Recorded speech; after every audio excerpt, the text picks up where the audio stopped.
এই কেকটা বানাতে আমার মোটামুটি অনেকটা সময় লেগে গিয়েছিল, কারণ এটার দুইটা কালার কম্বিনেশনের মধ্যে আমার মেক করা হয়েছে। আর এই কেকটা যে আপুটা অর্ডার করেছিল তার বোনের বার্থডে ছিল। এটা শুধু তার বোনেরই না, তার বোনের দুইটা বেবি ছিল, তাদের তিনজনের বার্থডে ছিল একই দিনে। তাই এই যে কেকটা মেক করছি, এখানে তিনজনের থিমই আমার ম্যাচ করে এটা মেক করতে হয়েছে। আর এটার সাথে ছিল কিছু চকলেট টপার, যেহেতু এটা বেবিদের কেক ছিল তাই আপুটা রিকোয়েস্ট করেছিল যাতে কেকের উপরে চকলেট এডিবল টপার গুলো থাকে। আর সেক্ষেত্রে আমি এখানে মোল্ডেড করে নিলাম দুইটা কালারের চকলেট টপার। আর এগুলো কিন্তু সবগুলো মিল্ক চকলেট দিয়ে বানানো হয়েছে। এছাড়াও কিছু প্রিন্টেড টপার অ্যাড করা হয়েছিল কেকটাতে। এখন আমি এই টপার গুলো সবগুলো আস্তে আস্তে করে বসিয়ে দিব।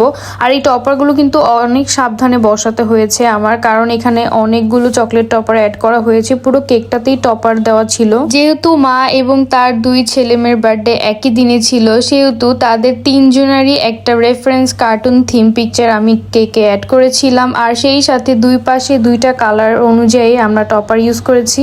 আর এই কেকটা ছিল চকলেট ফ্লেভারের মধ্যে 2 পাউন্ড হাইট কেক। আর এখানে লেখাগুলো কিন্তু এডিট করে আমি প্রিন্ট করে নিয়েছিলাম, তারপরেই হচ্ছে এখানে বসানো হয়েছে। মেয়ে বেবি এবং ছেলে বেবির দুইজনেরই নাম কিন্তু এখানে বসানো হয়েছে এবং মিডলে ছিল তাদের এজ। তো আপনারাও চাইলে কেকে কিন্তু এভাবে প্রিন্ট করে আপনাদের নাম বসিয়ে নিতে পারবেন, কারণ আমরা কাস্টমাইজ কেকই সেল করে থাকি আপনাদের জন্য। তো আপনারা যেমন ভাবে বলবেন আমরা সেভাবেই বানিয়ে দিব। আর এই কেকটার নেমগুলো কিন্তু দুইটা কালার কম্বিনেশনে করা হয়েছিল। আর এই কেকটা কেমন লেগেছে আপনাদের কাছে সেটা অবশ্যই কমেন্ট বক্সে জানাবেন।